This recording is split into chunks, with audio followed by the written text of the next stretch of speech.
It's another day in paradise and another day for opportunity. What we have here is a tale from the wild, wild west.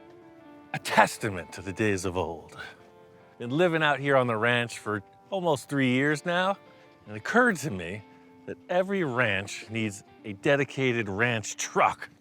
Something so that when you mosey into town, they know who's arriving. I've been collecting parts, I've been stashing parts, I've been shopping for parts, and I've been thinking of all that stuff, and it all starts with this little jewel. It's a classic piece of Americana. You know, here at Envisioning Central, we like to start off with projects that have a lot of missing parts. It really keeps the mind free to explore the possibilities. Now, you're probably thinking to yourself, it doesn't look much like a ranch truck. And the only reason for that is because a good 70% of the vehicle is missing. That's not a concern for me. I've thought it all through. I've thought part of it through, and here we are. What could possibly go wrong? You know, I'm not one to give stuff away. This Model T has been hanging around for a bit, but I knew it had a ton of potential. What am I gonna do? Put in the old-fashioned engine and putt along at 30 miles an hour? Oh no, this is where it gets real good. I'll be right back.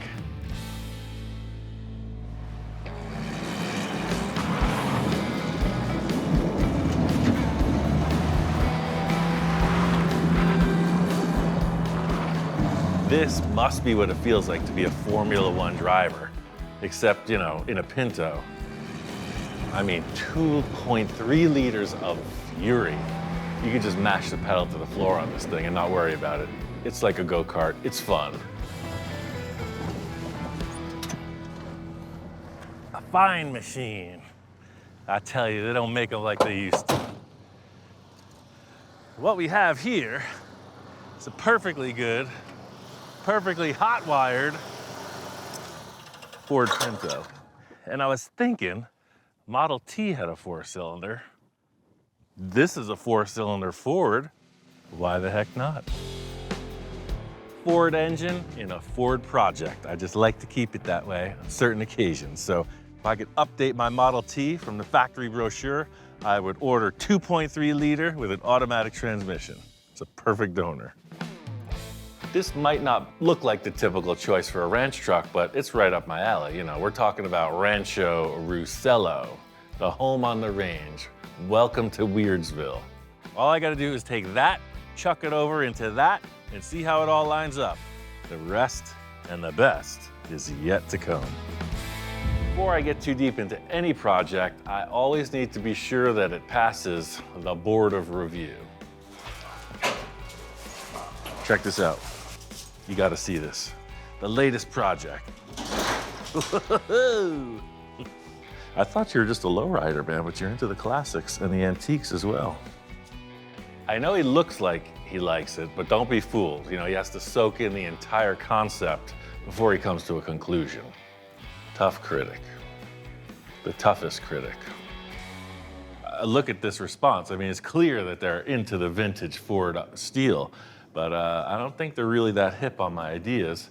If you had ideas of your own, you'd be accomplishing them. But all I see is a lot of sitting around. You know, this guy is just strictly business. You know, if we work on changing his focus a little bit, he might loosen up. I can see the skepticism is back in the room. Maybe I could change your mind. You gotta check this thing out. Look at this machine. Hundreds of your favorite things. All the inspector's hard work is finally coming to fruition. You know, the fanfare is pouring in. He's getting deliveries. Something's going on behind the scenes that I'm not hip to. They go up. They go down. Yes, you pull the lever. Are you ready for the delivery? I think we have a fan, ladies and gentlemen. Aha! I can't explain how this treat machine came here. I get this pallet shipped in. It's from Southern Vending Restoration, and it's addressed to Dude and Lil Roussel. Ta-da! Sometimes you gotta grease the wheels, as they say, and you want something to go your way. It always helps to, you know, spread the wealth a little. In other news, I got the Pinto engine and transmission pulled out and ready for action in the T. I want it to look like an antique, you know? I don't want it to be a restoration. I want this power and ease of shifting with the Ford Pinto and automatic transmission.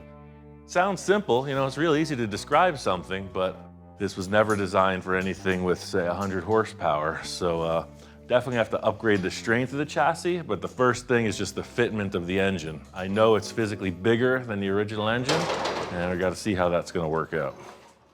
You know, in classic old school fashion, you're gonna wear what you got, right? If you only got one pair of shoes, you're getting them on somehow. In simplest terms, this is the classic shoehorn technique. You know, you hear it, wow, they must have shoehorned that engine into that car. Yes, literally. Heck yeah. See, now the motor mount is in that C channel. That's what I was going for. So I think the simplest solution is I made 4 of these tabs that fit inside this C of the chassis, so I can weld in there, and then the original motor mounts, the bolts go right through. I really want to keep the same formula for the transmission mount. I'm going to leave all the stock pieces in place and then attach it to the chassis. You can see is the original cross-member transmission mount from the Pinto. It's going to hang right on this surface. It'll get drilled through, and then this will sit right on top of that. And the little wrench comes in real handy with this. Put your little wrench on there, and you give it a pull. Well, the coolest factor of these Model Ts is back in the day, there were no roads, so everything was off-road. It's a perfect runabout, you know, just for getting into town and back. So what I did here was I set this plate on top of the frame, so that's just sitting there like a cradle, and I set this side under the frame. So that way when I unbolt it, I can just drop it out and get rid of it. That is step 1 in the 500 steps of this simple project. We're making progress on the mechanical. I got some really cool ideas for this ranch buggy. I'm talking about the style. On to the good part. We're getting real close to transferring the power of this 4-cylinder engine into the chassis of this carriage. If you're gonna do something, do it right. Speedway has a catalog that's dedicated to Model T parts, mostly hot rod stuff, but hey, this is a hot rod, right? So I was able to get radiator, taillights, batteries, shocks, all the things. The nice thing is the Pinto axle is almost the same width as the Model T. So we lucked out. When I say we, I mean me. I got a couple ideas and a few parts, but no hard and fast plan. Let's roll the dice and see what it gets. So this is a piece of like 2x3 rectangular tube that I split in half. I notched it so that it fits on the axle tube like so. And then this fits the Model T spring perch like so. So what that makes is a so-so fit up for a so-so good idea. All right, so now the question is the drive shaft angle gonna be too steep? I hope not. I think that's gonna work.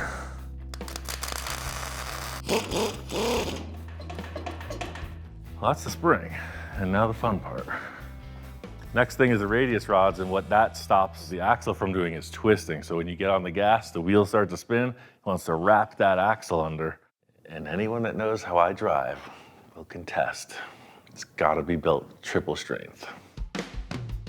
It came from the outer edge of the brake drum, like that, and then they went right to the transmission like that. The thing is, these are just not gonna be strong enough. I wanna double size them. I'm gonna use this heavier tube and just make me a set. This is an opportunity to not only strengthen the drivetrain, but to also possibly make the senior inspector proud. You get a nice weld all through here. Even though this is a structural piece, I still want it to look the part. You know, characteristic of the Model T is that long triangular shape that was attached to the rear axle, and I'm mimicking that, but also reinforcing it. So that location of the axle is set, the pivot points are set. It just needs one more element to just kind of triangulate. Looking at the original T radius rods, these might be just what the doctor ordered. Mechanically, this thing is coming together. You know, I'm starting to get visions of crossing the plains, delivering dog food, getting hay bales for the tortoise. You know, all the duties of the ranch being attended to in this fine machine. And now it's like, what does the thing look like, you know? All this mechanical stuff is just underneath. My mental Rolodex of, you know, parts scattered far and wide. I'm remembering a thing I saw in my friend Jeff's horse barn. I think it's just what I need. Hey, anybody home? Hi, Ian. Hey, Anna. Good to see you. How you doing, man? Good. Good deal. How's Lucky feeling? Everything's good on this end of the spectrum? Oh, yeah, he's liking it. Thinking about getting a horse. If I know the shop inspectors, there'd be mutiny if I showed up with a four-legged beast of this magnitude. Well, I don't know what you're thinking with that card, but it's right over here. I'll let you see it. Like a baby lying in the manger, I could see my future, and it's looking bright. Exactly what I was needing. Uh-oh, here comes the peanut gallery. Who are these guys? The inspector trio? I must have a sign on my back or something. I mean, everywhere I go, I got animals all up in my business. They eat firewood? Look at them. They eat anything. I guess so. Look at them go. You've heard of Dr. Dolittle. You've heard of Noah's Ark, right? I got to keep the reins on these animals because they want to be a part of the show too. Oh, maybe they'll just take the hay out of here for me. I don't even have to lift it. Yeah, it came with the ranch. I was just using it to hold the hay and the feed. I thought it was a wagon cart or something. If you want it, it's yours. I'll just stack it on the pallets. Cool deal. Hey, I hate to break it to all of you, but I'm taking the food bowl, all right? Like everything I'm looking at, you know, I see it one way and it's usually not reality.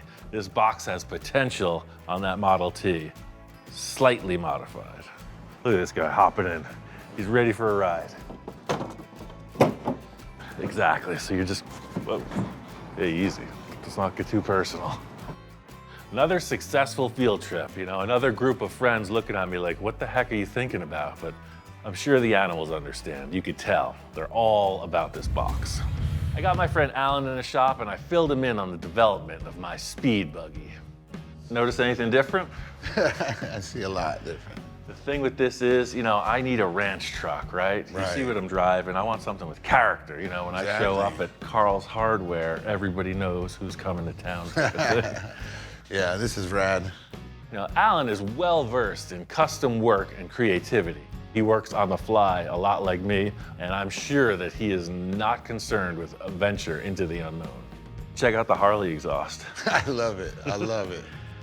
I was going to use the Model T exhaust, and then I remembered I had these chopper fishtails. Yeah. So I just put it into a single. I used both tubes and put them together. You're a really talented fabricator, right? You got the paint skills, you got the bodywork skills. How's your carpentry?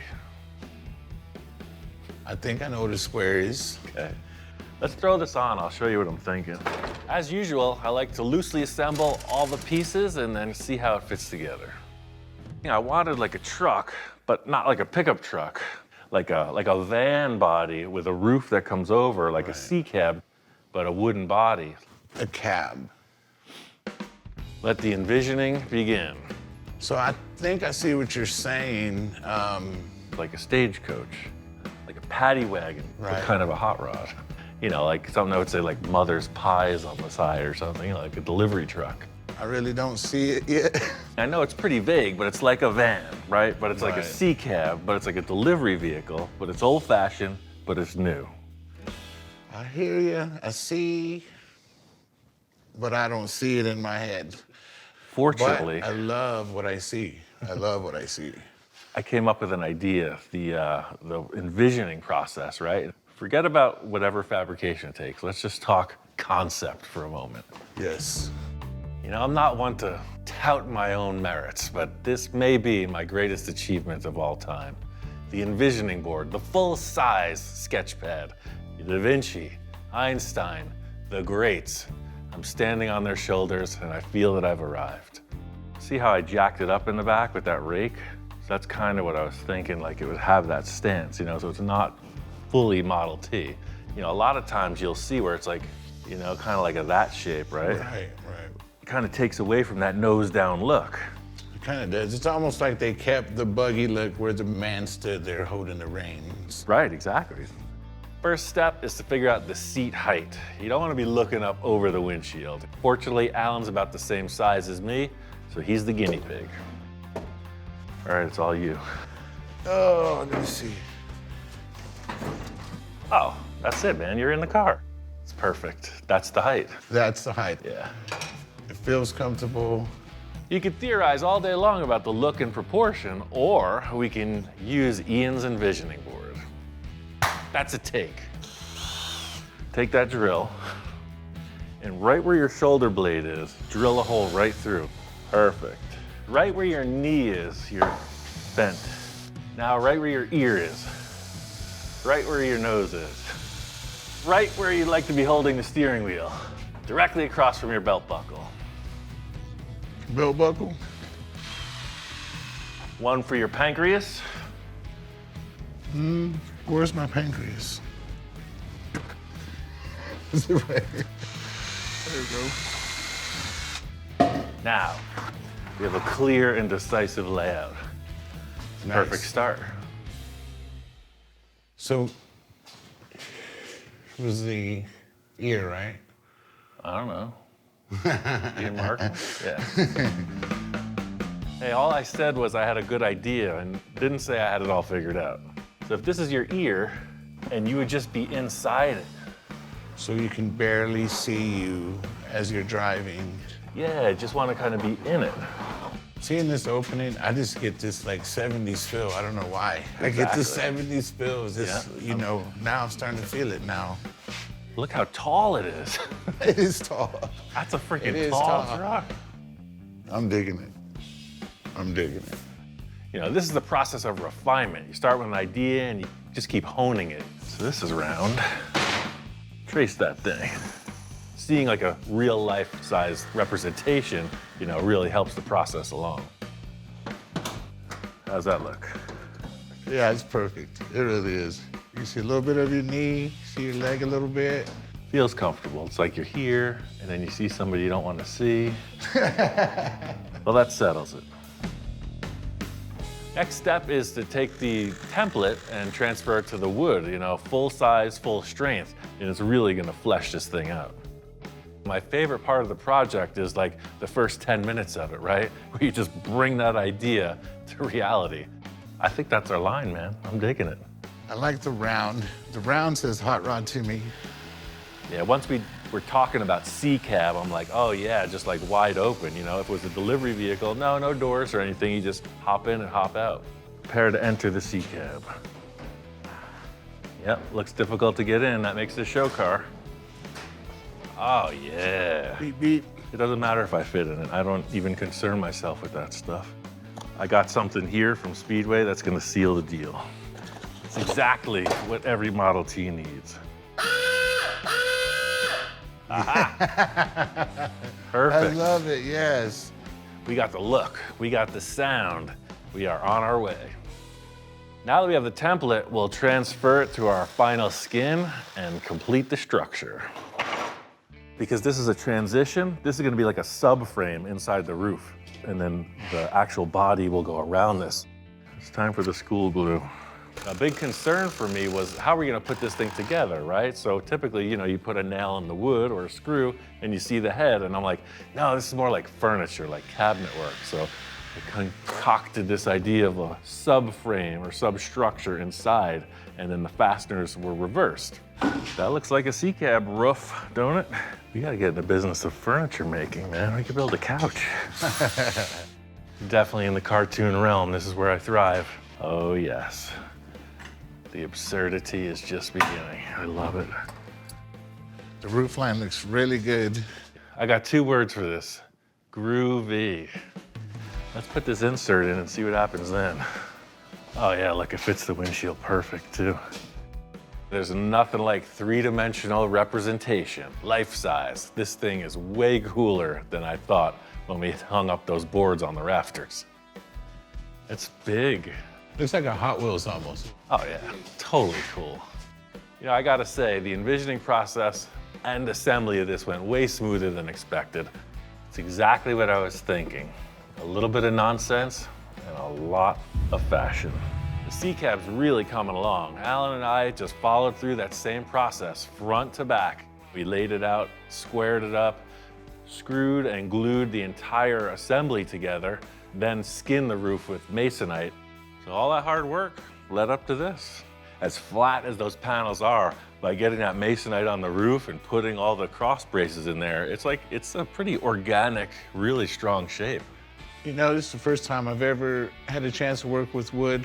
It's a different experience. I'm really happy with this back corner. That's about maxed out for the radius you can put on this masonite, but we got it, man. Seeing the roof cap on and the way the rear end kind of curves down like that, it just solidifies it. You know, it's like, oh, this thing it's like an antique vehicle. In the beginning, I was questioning, I really was. I kind of heard the vision, but after this, you know, the mock-up leading up to this, it looks great. I'd like to say that I'm as surprised as you are. Wooden cars, Alan. Wooden cars are the future. This thing is really taking shape, but we're not out of the woods yet. It needs a couple more elements to really sell the concept. You're gonna expand your skill set a little bit more. You ever done upholstery? Never, but let's do it. Trying to keep like a really vintage flavor, you know? So an upholstered top, just like you see on a Model A or something. I think it's gonna really give us a hint at what the car wants to be. Let's throw this on the ground. You know I love to use what I got lying around, but sometimes there's no replacement for the new stuff. Oh yeah, check this stuff out. This is the real fabric that you would use on a Model T or Model A. Cobra grain, isn't that interesting? Wow, this is a very nice material, and it really gives it that old school. Yeah. It's almost like a hearse roof, right? Yes. It's gonna really affect the look of the car. So before we decide on paint or anything, you know, we gotta work with this. Yeah, this is definitely gonna tell us. I think we're gonna start in the center. We're gonna start at the low spot. We'll do the front half and then we'll do the back. There's only one rule with this whole thing, that is you get one chance. No air bubbles, no wrinkles, otherwise it's curtains. Honest Ian's Upholstery has never been the top-notch quality, but practice makes perfect, as they say. Let's see what we can do. I love it when a plan comes together. He's got the motion. See, it's the oldest trick in the book. You always have the new guy do the hardest part. That way you have someone to blame if it doesn't work. Upholstery is super satisfying because you get a transformation like almost immediately. You know, with a paint job, it's all that fuss. Upholstery, you put it on, it's finished. This is the edging. That's why we were able to just roll over and staple really rough, see? So the idea is we open it up, we staple in there, and then it just shuts. That's genius. I didn't make it up, I just bought the stuff. Oh man, I'm stoked. I had no idea how simple and effective this would be. 2 cans of glue and 150,000 staples. The only thing left, fabrication-wise, is our door openings. I always end up with that cartoon monster in a little car kind of thing, and wasn't really what I was going for, but here we are. Definitely got an issue with the size of that door. When you're walking in, 1 foot first, right? So that's what I mean, so you can't even get a foot in there. So it has to be at least that big. And you got the bigger feet of the two of us, so let's measure your hoof. My goal is to cut the door opening, you know, at a minimum. It's all about the look at this point. The angle of the cowl looks really neat, and right now it's not driving with the cut we have.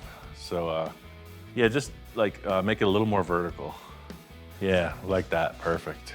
That's the whole exercise here. You know, I'm looking at this thing and I'm picturing like a black and white photo with this car back in the Wild West days, right? And it's just like, man, what's it gonna take to really just put it there? It's getting close. So now, you can just step right in. Like a glove. Feels like my truck already. It's like the horseless carriage has come to life. Saddle up. I got straight to work on a bunch of underneath stuff. I got the brakes in, got the floor in the body, got the seat established, and the big concern for me was the steering. When I got this car, it was the typical basket case, you know, milk crates full of stuff. One big keeper for me was this original 23 Ford steering wheel and column. And that was the thing, whatever it takes to make this thing operate and look the part. The construction of this thing is pretty much there. It's just now, what does it look like? From here up, I love it. From here down, I have concerns. I don't really like this tone. I don't want to drive this truck. And then I don't like this either. So, you know, Model Ts were black, and I'm thinking, well, I want a wooden body, and I don't want to really paint it. I got a little leftover auto paint, and I want to experiment. Experimentation is the spice of life, you know. Sometimes just taking a whisk, you get the reward. You could primer this thing and bodywork and do the whole deal, but I want it to look like a wooden body. It could just look like fiberglass, you know, when you're done. But I was thinking if I take a rag, kind of like staining, I could do a test piece, or I could just put it on the truck. I think I'm gonna go for the latter. Yeah, I like to go all in. No test piece, just go for it. Adapt, carry through. This is my process, you know, because either way, you did something. It's better than sitting there and doing nothing. I feel a little like Bob Ross, the master, right? And all this happy little wood grain, we're trying to enhance it. The vapors coming out of this auto paint bucket are really working for me. A totally different mood. You know, I think I'm gonna try this on the side too. Part of the process is accepting the fact that every shot might not be a straight line to the finish. The things you can't plan for are usually, you know, in my opinion, the coolest thing ever. Well, I've achieved something. Black really did knock the yellow down. We still got two tones of finish. I like that. I think it still needs some development. I want to get this thing off the jack stands and on the ground. Now that I hit this positive note, I want to fix something that's just been on my mind. It's been bugging me since we started this thing. I've had these for years, and now I finally have a purpose for them. Wheels and tires are one of the big statements of the vehicle, right? It's like, well, what is it? Is it a cruiser? Is it a race car? Is it a monster truck? What is it? What is this thing? I'm asking you, what is this thing? These are 32 Ford rims and these cool Excelsior racing tires. The look of these rims is classic. I mean, imagine if I did this whole C-Cab project and left those dirt track tires on it all the way around. 4 good used tires. I think it's the perfect option. The big problem is the 32 Ford bolt pattern doesn't match the Model T and it doesn't match the Ford Pinto, but I got a plan. We got 3 different bolt patterns going on here. The Model T rims in the front, the Pinto rims in the back, and these 32 Ford rims, they're all different. I had my friends over at Send Cut Send. They're really cool. You send them a drawing of what you want, they cut it, and then they send it back. So it's perfect, laser cut, steel plate. They also set up the bolt patterns for me. This is the 32 Ford rim bolt pattern, and this is the Pinto bolt pattern. All I gotta do is start drilling. You gotta be careful with wheel adapters. You know, not all bolt patterns are meant to be paired together. So the 4-lug to 5-lug conversion gets a little tricky. It's the moment we've all been waiting for. Is it gonna fit?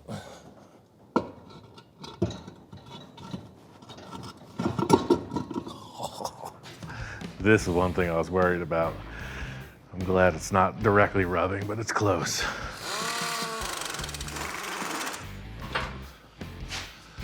Exactly what I was looking for. Simple, clean, old-fashioned. What was on there was pretty weird. What's on there now is just right. The next challenge is the front. That Pinto engine is significantly bigger than what was there. So we got a couple problems, as usual. Sometimes when I'm deep in a project, I just wake up in the middle of the night, shocked and sweating. I had trouble sleeping last night. That typical thing, the big question mark, what to do about this paint job. I came out here first thing in my nightcap and socks. And I sprayed that side black, and I gotta say I'm happy with it. The whole process is evolving. You know, that box I got from Jeff, it looked good on its own, but as soon as I put it on this black car that just became increasingly yellow looking with all of this antique paint and our new stuff, I think it was just way overblown, too bright for the rig. As far as the look of this thing goes, the only thing left is this nose. I had the original radiator for this, and I just felt like with this Pinto engine, you know, the original Model T radiator, it wasn't gonna work.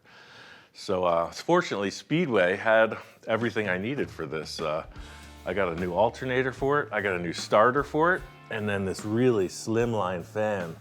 And I mean, this thing is right to the limit. It's just about at the front cross member. Look at that clearance.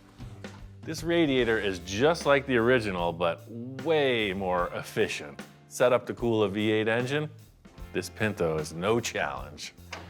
I mean, it fits, but I am right up against the fan. I mean, like nobody's business. So it looks good, but it's just too big. Well, I got a couple ideas, and one of them starts with the faithful 4.5-inch angle grinder. Am I compromising the airflow from this fan? Absolutely. Is it gonna overheat? That's hot rodding. So it looks like it's gonna work, and you know, the only thing that's gonna tell is testing it. But man, if I rev this thing and it starts nipping on the radiator, that could be the end of it. Ooh, Even in 1923, the engineering and the thought, it was preparing this car for the rough roads ahead. And I'll tell you, this hardware is pretty interesting. It's like a suspension for the radiator. I just think it's so cool because it's like the simplest form of suspension. The way it's laid out with the springs, it's gonna stay where you put it, and it's gonna hop around a little without destroying itself. So if this thing does go bouncing around on desert, you got a little shimmy to the shake. So this looks good for sure, it'll cool it. But I'm looking for something a little bit more like the Model T, you know? That aluminum is way too bright. I know just what to do. All of a sudden, period correct. Look at that. That looks old-fashioned, wouldn't you say? The big stickler in selling the antique look is keeping this hood in place. Nobody sees what's going on in the engine, you know, the sleeper factor. This is where our problem begins.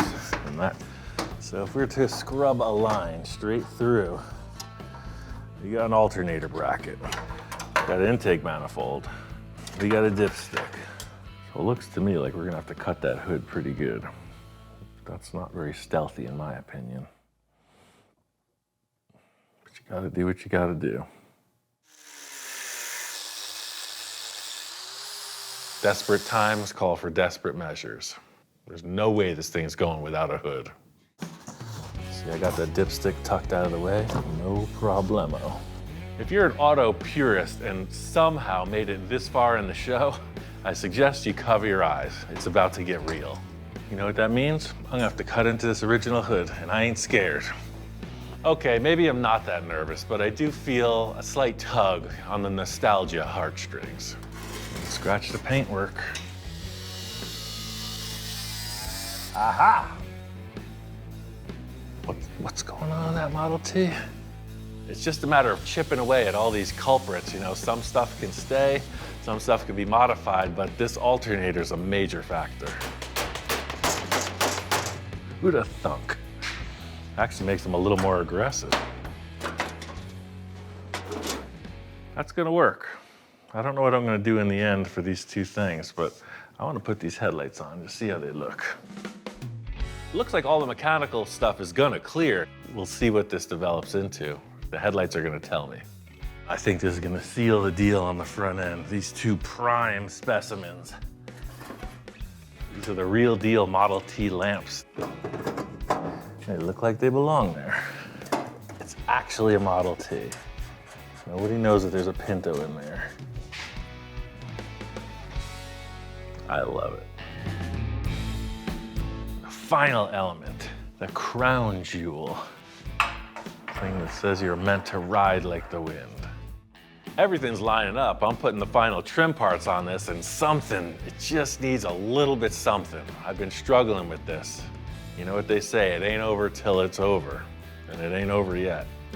It's getting close to drive time. It's gonna be a wild ride. Moving right along on this buggy, you know, we're getting all the little things in place. We got rid of all that yellow wood tone. Everything's painted black. Getting the wiring progressed. It's almost ready to go down the road. There's just one final thing. We've been busy.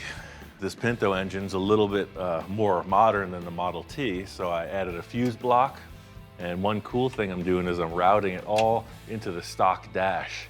So it's pretty groovy. The original key will actually start it. It's pretty neat, these old-fashioned switches. I was able to open it up, find out what terminal matched to what, and I just wired it in place of the other stuff. But it's not all daisies in custom buggy land. But sitting back here looking at it, it's like, man, what else could I possibly do? I think the sides are just a little too bland. It's just a real big panel. You know, there's a lot of action with the hardware on the windshield, with the lights, you know, the way that the running boards, it's all very dimensional. And then you have this long, flat side. It's like it needs something. Everything's fair game when I'm working on a new project. That's kind of sacrilege. This would drive people nuts. I just might do that. This one might actually fly. I mean, it's only natural, you know, when the shop is full of signage and you're looking for some kind of element on the side of this thing, it's like, hey, what about a sign? That'll be pretty groovy. Thing is, this is a pretty classy rig, right? So to comic it up, you know, to put something funny on it just might not fit. I'm thinking conservative. We can mark this day in history. That's right, I said it needs something conservative. I started thinking oval, like an oval window. It's like, well, it's a Ford, and you know, Ford is a blue oval, right? I mean, I got this sign, and it's definitely more appropriate than the Chevy rectangle, right? I'm not really feeling the blue, but little the old Envisioning device. That works. I like that. It needs to be antique, you know, and that's the right script. It's old school, Ford, you know? It's like headlights had it. It was on the grill shell. I just think hanging a sign on the side is gonna be a little bit like not what I'm looking for. I got an idea that just might enhance it a little bit. Check this out. The Ford oval, right? It's not complicated. It fits the bill. It's the iconic emblem. Why wouldn't it be there? It's gonna take a little something to fit it up, but I think it's a good progress point. You know, I was thinking from the start, like an oval window, and I was like, why would it need a window? But you could see that would play, for sure. Just like making a custom bumper or a chop top, you know, the modification should look like it belongs, like it was always there. That was a little dustier than expected. But I think that this edge is gonna be really set off if I make it black, like that. I think we can kill two birds with one stone here. I definitely need a piece that's gonna support the signage, but I think we could also enhance the look of the interior with the same panel. Kind of a double whammy. Yeah, see, nice and clean. It just gives that interior like some kind of like reason. I really want this to look like a picture frame, you know? It's really amplify the fact that it's inset, so by painting the edge, it's gonna draw your eye inward towards the sign. I like it, but the blue's still bugging me. If you don't like it, spray it black. That's my motto for this vintage vehicle. Getting rid of the blue really helps. What if I took that part back? It's like I kind of like having it look like brush strokes like that. Kind of looks almost hand painted if I just do it like that. It's super antiqued. Finger painting, it's not just for kindergarten. I couldn't have hoped for better on that sign. You could see it's that oval shape, it's recessed, and it looks antique. It looks good. The whole thing here is, you know, this is the artist's canvas, right? There's bound to be a little overspray. We'll work through all that in the end. I made that template to duplicate it on the other side. I'm gonna do the same process. A few more minor details and this chuck wagon is ready to chuck, or something like that. We got this Model T project finished up and in gear. My favorite thing about it is just that old time feel. I dubbed the Mr. T. I pity the fool that doesn't like this car. I mean, this thing is a pretty unique mashup. It feels like an antique car, exactly what I was looking for. Thing was, I started just with the idea, right? 27 ranch truck. Once Alan and I started collaborating, you know, we got the plywood out, we got some 2x4s out, and really we developed the look of this C-cab body. And I gotta say, it's beyond my expectation.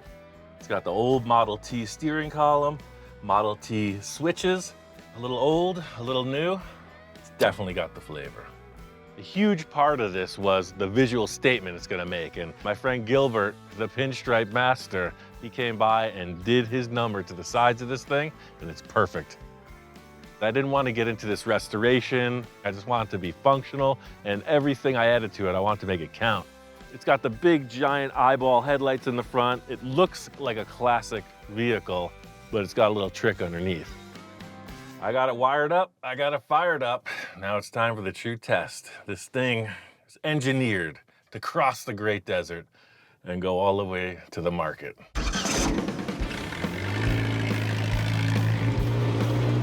Taking it for the shakedown run, no surprises, fortunately. Reliability of this engine transplant, smooth, hard acceleration, not all the gadgets you gotta do with the Model T. Pinto power. The thing drives awesome. I was super surprised because that Pinto was pretty busted. Wait till we hit second. Whoa. The driving experience of something like this on a dirt road is just mind-numbing. It's teeth-chattering. Old school. You take a corner, you're going across the seat. It barely stops because there's only rear brakes. It's got way too much power for the whole thing. It's over the ruts, it goes in the berms, over freaking mud piles. It's a heck of a ride.